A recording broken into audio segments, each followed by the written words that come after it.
नमस्कार, कृषि समाचार में आपका स्वागत है। मैं हूं संयुक्ता। आइए देखते हैं आज कृषि समाचार में क्या है खास। मछली पालक ले सकेंगे आकस्मिक दुर्घटना बीमा का लाभ। फसल में लाही और फली छेदक कीट लगे तो करें जैविक कीटनाशी का व्यवहार। फसल कटाई यंत्रों में खास है रिपर।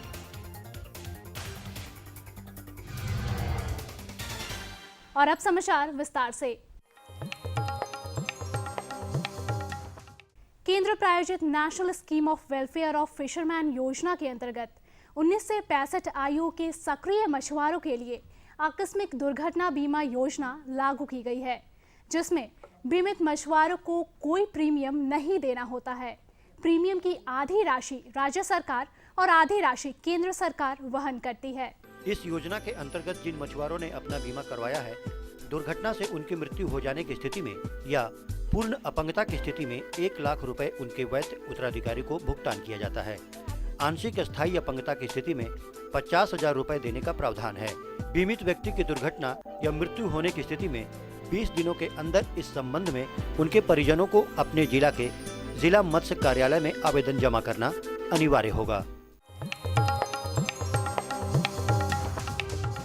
सब्जी उत्पादकों के लिए प्लांडो केंद्र सहयोगी संस्थान साबित हो रहा है। फिलहाल इस केंद्र में 1000 से भी ज्यादा किसान हर रोज आकर बीज खरीदते हैं या सब्जियों की खेती से संबंधित नए शोध और जानकारियों का फायदा उठाते हैं।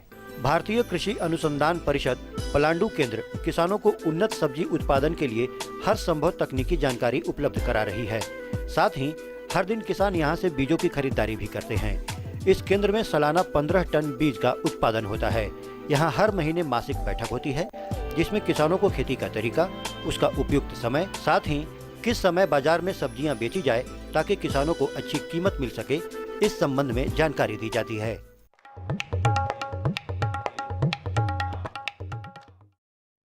इस मौसम में सरसों और मटर फसल में लाही कीट का प्रकोप ज्यादा होता है।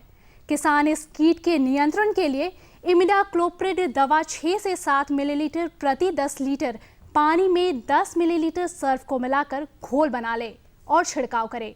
इसके अलावे चना और शिमला मिर्च को फली छेदक कीट से बचाने के लिए नीम निर्मित या कीटाणु निर्मित कीटनाशी का व्यवहार करे। सरसों और मटर फसल में लगने वाला लाही हरा काला रंग का छोटा छोटा चिपचिपा कीट होता है, जो पौधों की पत्तियों, कोमल डंठलों, फूलों और फलियों का रस चूसकर फसल बर्बाद कर देता है। जबकि चना और शिमला मिर्च में फली छेदक कीट फलियों पर आक्रमण करता है। इन कीड़ों के रोकथाम के संबंध में हमारे विशेषज्ञ की सलाह है। इस मौसम में लाही का प्रकोप चाहे सरसों हो या फिर मटर हो, सभी तरह का फसलों में अधिक हो रहा है। तो इससे बचाव करने के लिए इमिडाक्लोप्रिड 10 लीटर पानी में 6 से 7 मिलीलीटर का घोल बना करके, और अगर 10 लीटर पानी है तो 10 ग्राम उसमें सर्फ मिला करके या सर्फ का घोल मिलाकर छिड़काव करें तो ये बहुत ही कारगर होता है। जो किसान कोहड़ा की आगाद खेती कर रहे हैं, वो जनवरी महीने में बुआई का कार्य संपन्न कर दे। इस फसल के उत्पादन में वृद्धि के लिए कोहड़ा के उन्नत प्रभेद अर्का चंदन, ग्लोबल परफेक्शन और अर्का सूर्यमुखी लगाए। इसकी 200 से 250 क्विंटल प्रति हेक्टेयर है। कोहड़ा की आगाद खेती के लिए खेत में प्रति थाला 3 से 5 पुष्ट बीज सीधे बोएं। पौधों के बीच 2.5 से 3 मीटर की दूरी रखें तथा 5 से 7 दिन पर पटवन करते रहें। इन बातों को ध्यान में रखकर कोहड़ा के उन्नत प्रभेद लगाएंगे तो निश्चित तौर पर अच्छी उपज पाएंगे। कोहड़ा के उन्नत प्रभेद हैं अर्का चंदन, ग्लोब परफेक्शन और अर्का सूर्यमुखी। इसकी उत्पादन क्षमता 200 से 250 क्विंटल प्रति हेक्टेयर है। Self propelled vertical conveyor ripper उस कृषि उपकरण का नाम है जिसका प्रयोग अनाज वाली फसल एवं तिलहनी फसलों को काटने और कटी फसलों को जमीन पर कतारबद्ध तरीके से रखने के काम में करते हैं। Self propelled vertical conveyor ripper engine चालित यंत्र है। यह संचालन के समय क्रॉप डिवाइडर की मदद से कटर बार फसल को काटता है और दूसरी तरफ कन्वेयर बेल्ट के माध्यम से फसल जमीन पर कतार में गिराता जाता है। इसके बाद किसान फसल को बांधकर मड़ाई फर्श तक पहुंचाता है। हाशिए की तुलना में इसमें 60% मजदूरी की बचत तथा 60% संचालन खर्च में बचत होती है। इसकी कार्यक्षमता 1.5 हेक्टेयर प्रतिदिन है। एक किसान खेतीबाड़ी के मामले में अपने गांव का मिसाल बन जाए, ये उसकी कामयाबी नहीं तो क्या है। ये बात उस किसान के बारे में है जिनसे आज हम मुलाकात करने वाले हैं और आइए मिलते हैं एक सफल किसान से। आज हम जिस किसान से भेंट करने वाले हैं, खेती के प्रति उनका लगाव और समर्पण देखकर हैरत होती है। हाड़ कपा देने वाली इस ठंड में जहां सारी दुनिया अपने घरों में डूबती रहती है, वहीं ये अहले सुबह अपने खेतों में खटते हुए नजर आते हैं। ऐसे किसानों की सफलता सिर्फ उनकी पैदावार से नहीं आंकी जा सकती है, उनके जज्बे से आंकी जा सकती है। खेती इसलिए करते हैं कि मेरा परिवार का भरण पोषण कैसे होगा, मेरा दूसरा रोजगार तो है नहीं, तो खेती नहीं करेंगे तो खाएगा क्या लोग। फायदा है क्या कि पहले मेरे पास हल था, अभी भी हल रखे हुए हैं, ट्रैक्टर हुआ, घर हुआ और बच्चा लोग का बढ़िया पढ़ाई लिखाई हुआ और बढ़िया ढंग से पल पोस रहा है। सुख सुविधा सब तरह का मिला खेती से, खूब मुनाफा है खेती। और अब एक नजर राज्य के 3 प्रमुख शहरों के मौसम के मिजाज पर।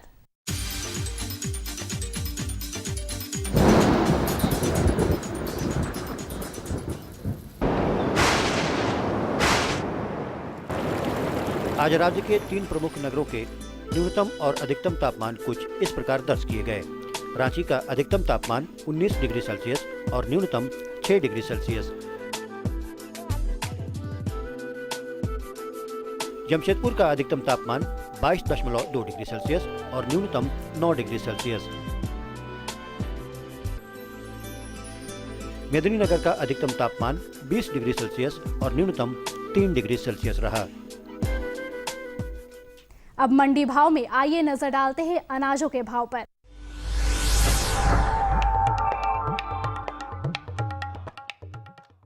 आज कृषि उत्पाद बाजार समिति पंडरा रांची में दर्ज किए गए विभिन्न खाद्यान्नों के थोक भाव कुछ इस प्रकार हैं। चावल मोटा 1950 रुपए से 2150 रुपए, चावल मध्यम 2200 रुपए से 2300 रुपए, चावल उत्तम 2350 रुपए से 2500 रुपए, गेहूं 1475 रुपए से 1575 रुपए, चना 4850 रुपए से 5150 रुपए, दाल अरहर 6550 रुपए से 6900 रुपए, दाल मसूर 4250 रुपए से 4750 रुपए, दाल चना 5750 रुपए से 6000 रुपए, सरसों तेल 10150 रुपए से 10250 रुपए, चीनी 3450 रुपए से 3550 रुपए, आलू 700 रुपए से लेकर 750 रुपए और प्याज 1450 रुपए से लेकर 1550 रुपए प्रति क्विंटल रहा।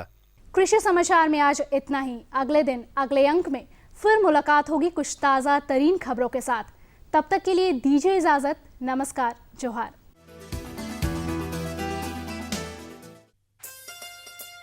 अम्मा खाना दे दो ना। सबर कर गोलू, अभी दाल नहीं गली है। तू फिक्र ना कर गोलू की अम्मा, अब की बार अपनी दाल खूब गलेगी। क्या मतलब जी? अब की बार NFSM के तहत दाल की पैदावार को बढ़ाने के तरीकों को दिखाने के लिए देश में 1000 क्षेत्र चुने गए हैं, जिसमें हमारा इलाका भी आ गया है। पर इससे हमें क्या फायदा? हमें 5 एकड़ खेती के लिए खाद और कीटनाशक के अलावा बढ़िया बीजों की एक मिनी किट भी मिलेगी। इतनी दाल का करेंगे क्या जी? अरे भगवान, सरकार ने दलहन का समर्थन मूल्य भी खूब बढ़ा दिया है और इनकी खरीद का भी पूरा इंतजाम कर लिया है। इससे आमदनी बढ़ेगी और फिर हमारा गोलू अच्छे स्कूल में जाकर के कृषि वैज्ञानिक बनेगा। हाँ, ये लो और बताओ। बस। अरे ये क्या भैया जी, बस इतनी सी रासायनिक खाद? किसानी छोड़ रहे हो क्या? किसानी नहीं, नादानी छोड़ रहे हैं। मिट्टी की जांच कराई है। अब तो लालाजी जितनी जरूरत है उतने ही उर्वरक खेत में डालेंगे। हाँ, किसान भाई आज ही अपने जिले की नजदीकी भूमि परीक्षण प्रयोगशाला में मिट्टी की जांच जरूर करवाएं और मिट्टी में पोषक तत्व, नमी व पौधे के विकास को देखते हुए केवल जरूरत के अनुसार ही पोषक तत्व डालें। और हाँ, मिट्टी में गंधक, जस्ता, बोरोन जैसे सूक्ष्म पोषक तत्वों का पता लगाना भी न भूलें। उर्वरक और जैविक खाद के सही उपयोग से भूमि का उपजाऊपन बनाए रखें, उत्पादकता बढ़ाएं, खर्चा घटाएं और बहुमूल्य विदेशी मुद्रा बचाने में भी सहयोग दें। और हाँ, धीमी गति से नाइट्रोजन उपलब्ध कराने वाले उर्वरकों जैसे नीम लेपित यूरिया को प्राथमिकता दें और यूरिया का पत्तों पर छिड़काव करें। अरे वाह, तू तो सचमुच समझदार हो गया रे। अधिक जानकारी के लिए संपर्क करें जिला कृषि अधिकारी या किसान कॉल सेंटर। किसान भाइयों नमस्कार। कृषि दर्शन कार्यक्रम में आप सभी का बहुत बहुत स्वागत है। किसान भाइयों, हम सभी जानते हैं कि पशुपालन और कृषि दोनों का अन्योन्याश्रय संबंध है। घर आंगन में गायों का रम्हाना हमारी संस्कृति है, हम इससे जुड़े हुए हैं। लेकिन समय के साथ साथ इस दिशा में कई परिवर्तन हुए हैं। अब पशुपालन एक व्यवसाय के रूप में भी उभर कर आया है और इस दिशा में कई सरकारी और गैर सरकारी संस्थाएं काम कर रही हैं। ऐसी ही एक संस्था है बायफ, जिसके द्वारा कई तरह की योजनाएं चलाई जा रही हैं, कई तरह के कार्यक्रम चलाए जा रहे हैं पशुपालन के संबंध में। जी हाँ किसान भाइयों, आज इसी विषय पर हम बातचीत करेंगे, यानी कि बायफ द्वारा झारखंड में इस दिशा में कौन कौन से कार्यक्रम चलाए जा रहे हैं। और इस विषय पर बातचीत करने के लिए हमारे साथ हैं डॉक्टर संतोष बंसल। संतोष साहब, आपका बहुत बहुत स्वागत है। नमस्कार। धन्यवाद। नमस्कार। संतोष बंसल जी जो हैं वो तकनीकी विशेषज्ञ हैं बायफ के। और किसान भाइयों, अगर आप इससे संबंधित कोई भी जानकारी चाहते हैं तो हमारे फ़ोन नंबर पर सीधे सीधे संपर्क कर सकते हैं। हमारा फ़ोन नंबर है 065122826007। आप हमारे साथ जुड़िए और कोई भी जानकारी अगर आप चाहते हैं बायफ से जुड़ा हुआ तो हमारे विशेषज्ञ से सीधे सीधे पूछ सकते हैं।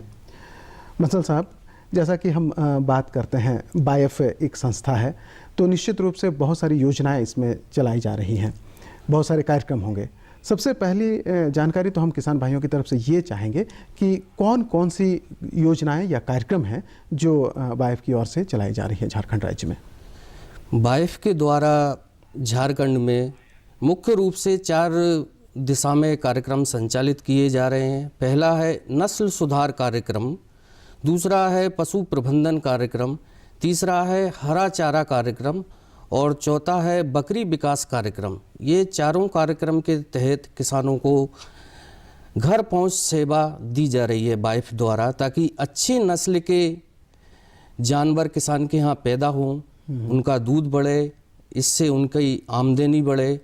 इस दिशा में बायफ प्रयत्नरत है। झारखंड में 2005 से बायफ कार्यक्रम संचालित कर रही है। जैसा कि आपने बताया कि पहला कार्यक्रम नस्ल सुधार की आपने बात की, तो जैसे नस्ल सुधार में हम कौन कौन से ऐसे पशु हैं जिनको शामिल करते हैं बायफ के तहत? जी, नस्ल सुधार कार्यक्रम में जो किसान भाइयों के पास झारखंड में देखा जाए अधिकतर गायें देसी नस्ल की हैं, जिनका दूध उत्पादन 1 से 1.5 किलो प्रति ग्राम पर डे है, और जो उनके पास में पहले से एक संकर नस्ल की गाय हैं, क्योंकि झारखंड में अपनी कोई विशेष नस्ल की गाय नहीं है, तो जो देसी नस्ल की गाय हैं उनमें हम अच्छे उन्नत नस्ल के सांड से कृत्रिम गर्भाधान करके एक उन्नत नस्ल की बछिया पैदा करें जो कम टाइम में माँ बन सके और अच्छा दूध किसान को दे सके। 8 से 10 लीटर तक का दूध किसान को दे सके। जो उनकी गाय पहले देती थी 1 से 1.5 किलो,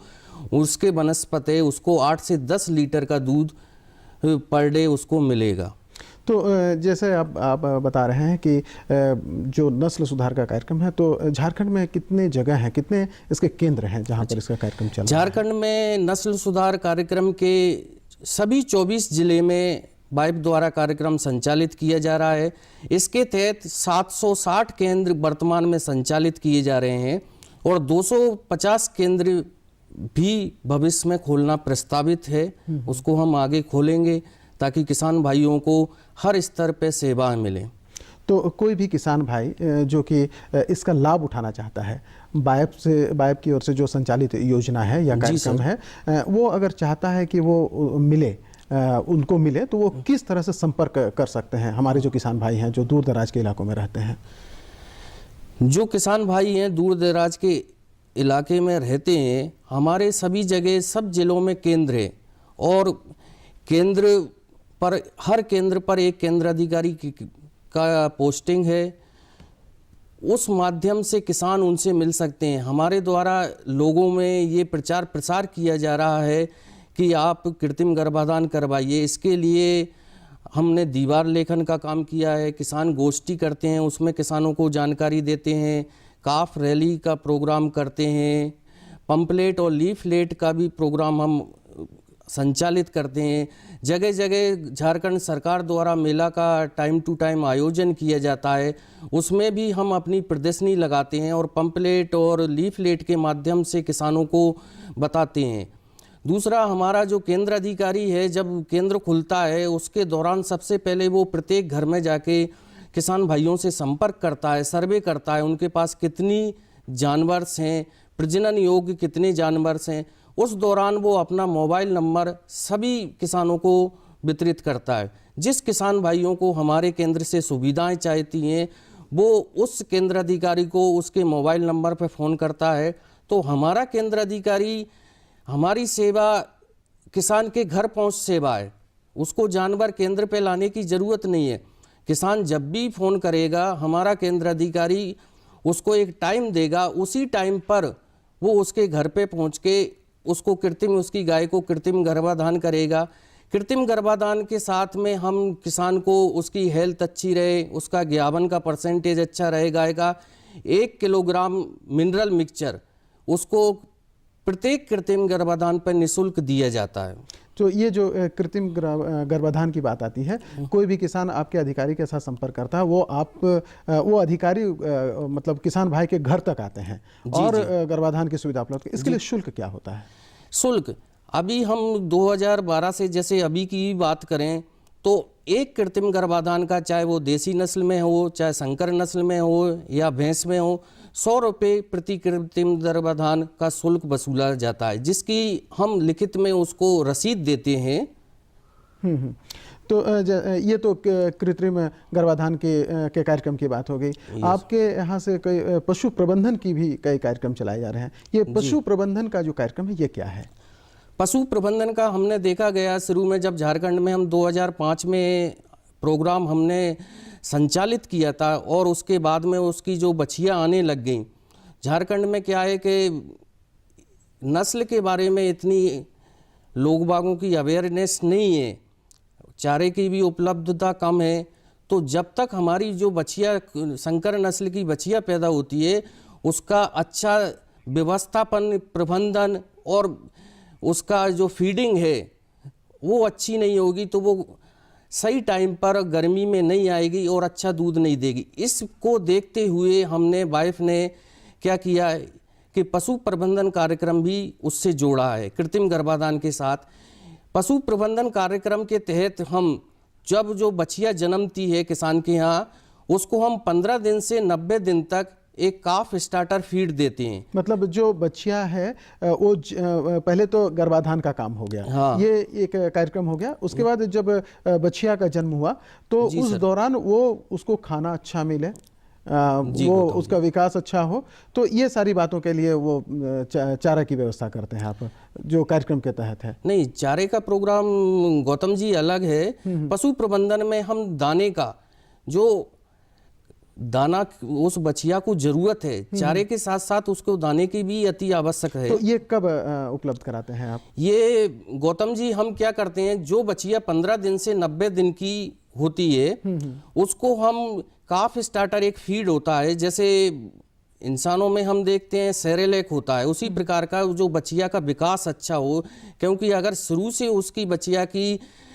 पालन पोषण अच्छा किया जाएगा, उसको फीडिंग अच्छी की जाएगी तो आगे जाके वो अच्छा दूध में आएगी। इसके लिए हम 15 दिन से 21 दिन में 20 केजी काफ स्टार्टर किसान भाइयों को देते हैं और वो हम अनुदानित दर पर देते हैं। 14 रुपये प्रति किलोग्राम की दर से किसान भाइयों को उपलब्ध कराया जाता है। ये सभी केंद्र पर हमारे उपलब्ध है, किसान भाई कभी भी आके ले सकते हैं। तो कोई भी किसान भाई अगर चाहते हैं कि वो ये जो काफ स्टार्टर है वो लेना चाहे तो वो क्या करेगा? वो आपके केंद्र में जाएगा और कितनी मात्रा में उसको वो उपलब्ध होगा?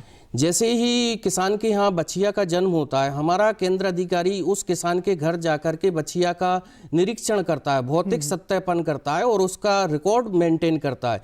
उसी टाइम हमारा केंद्र अधिकारी उस किसान को बता के आता है कि इसको अब काफ स्टार्टर देना जरूरी है, आप मेरे केंद्र पर आइए, हम 20 किलो तक काफ स्टार्टर उसको 14 रुपये प्रति केजी की दर से उपलब्ध करा सकते हैं। ये तो हो गया गौतम जी 90 दिन तक का फीड। 90 दिन से हमें तो बछिया जब तक दूध में नहीं आएगी उसको और भी फीड देना है। तो 90 दिन के बाद में हम संतुलित पशु आहार उपलब्ध कराते हैं किसान को, जो हम 11 रुपये प्रति केजी के हिसाब से किसान को उपलब्ध कराते हैं। उसमें भी कुछ लिमिटेशंस हैं, जैसे जब तक हमारी बछिया गाय नहीं बनती जब तक हम उस किसान को संतुलित पशु आहार दे सकते हैं। मतलब कुल मिलाकर कहा जाए कि जिस बच्चिए का जन्म हुआ है उसके लालन पालन, उसके विकास के लिए जितनी भी जरूरतें हैं खान पान की, ये सारा तब तक देखा जाता है जब तक कि वो बच्चिया बड़ा नहीं हो जाता, बड़ा नहीं हो जाए, माँ नहीं बन जाता है, जब तक उसको दिया जाता है। इसके बाद में जब वो माँ बन जाती है, दुधारू हो जाती है, तो उसके लिए दुधारू को भी नियमित अच्छा दूध दे, उसके लिए भी दाने की व्यवस्था होनी चाहिए। अगर हमने उस स्तर तक ही सुविधा कर दी कि सिर्फ गाय ब्याह जाए, लेकिन किसान को तो बाद में भी तो दाने की जरूरत पड़ेगी। उसके लिए हमने वयस्क पशु आहार भी किसानों को दिया जाता है, जो अभी 14 रुपये प्रति केजी की दर से दिया जाता है, और इसमें वाइफ द्वारा 2 रुपये 50 पैसे प्रति किलोग्राम की अनुदान दिया जाता है इसमें।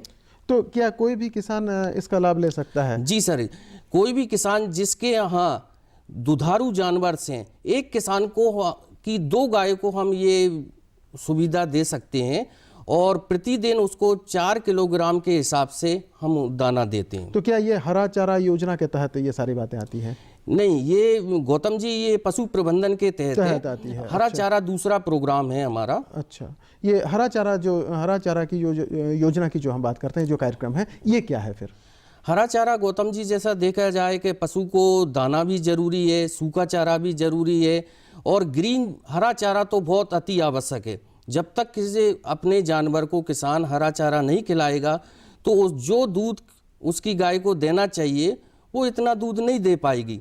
तो हरे चारे के लिए वाइफ द्वारा जो हमारे 760 केंद्र हैं, उन पे दोनों मौसम में, रबी के मौसम में, खरीफ के मौसम में, दोनों में हरा चारा दिया जाता है।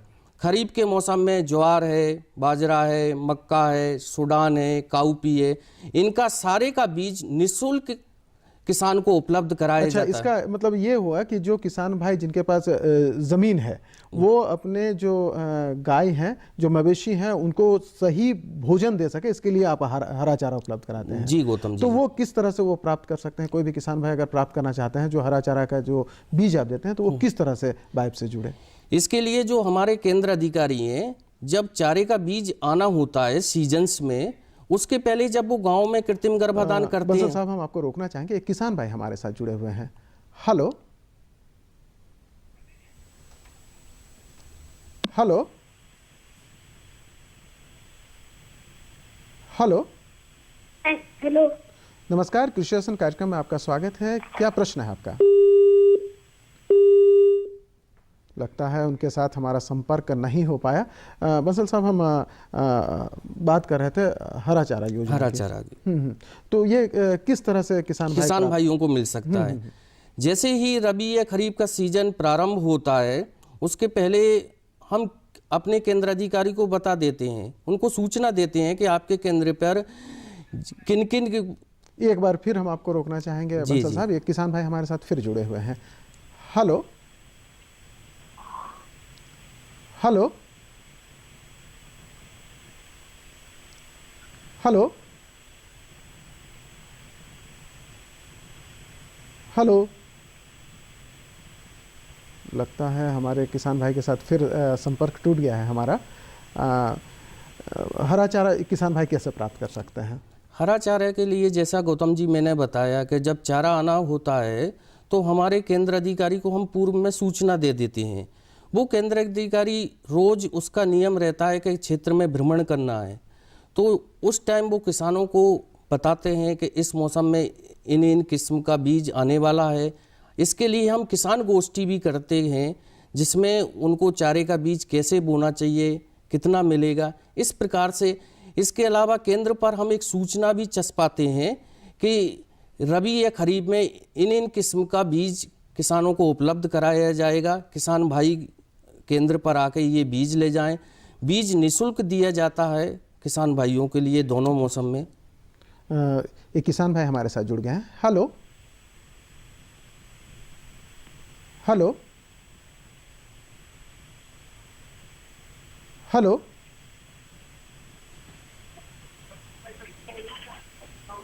हेलो। फिर एक बार संपर्क टूट गया है किसान भाई के साथ हमारा। आप जब योजनाओं की बात कर रहे थे, कार्यक्रमों की बात कर रहे थे, तो आपने कहा था कि बकरी विकास से संबंधित भी कोई योजना चलाई जा रही है, ये क्या है? झारखंड में वाइफ द्वारा 8 जिले में बकरी विकास कार्यक्रम संचालित किया जा रहा है।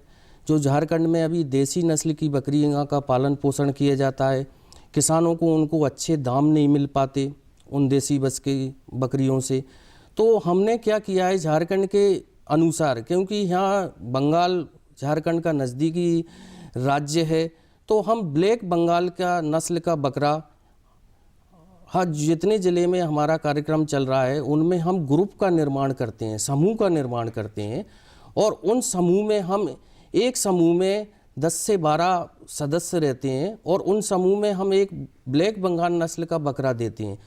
उस बकरा वो प्रजनक बकरा होता है जो उनकी देसी बकरियों को जब वो गर्मी में आती हैं तो उनको सर्विस देता है, ताकि जो उनसे बच्चे जन्मे वो उनको मतलब लाभ मिले, अच्छी नस्ल के बकरे पैदा हों। बिल्कुल बिल्कुल बिल्कुल। तो किसान भाइयों, जैसा कि आपने सुना कि बाइफ के द्वारा बहुत सारे योजनाएं चलाई जा रही हैं, बहुत सारे कार्यक्रमों का संचालन किया जा रहा है। आप इनका लाभ उठा सकते हैं। आप बाइफ के अधिकारी से मिले और अधिक दूध का उत्पादन हो, हमारी जो नस्लें हैं जानवरों की वो अच्छी हो, और आप सीधे सीधे इसे प्राप्त कर सकते हैं, इसका लाभ प्राप्त कर सकते हैं। बंसल साहब, आप हमारे स्टूडियो में आए, हमारे दर्शकों को इतनी अच्छी जानकारी दी, इसके लिए आपका बहुत बहुत धन्यवाद। और किसान भाइयों, हम आपसे चाहेंगे विदा, फिर होगी आपसे मुलाकात। तब तक के लिए नमस्कार, जोहार। नमस्कार।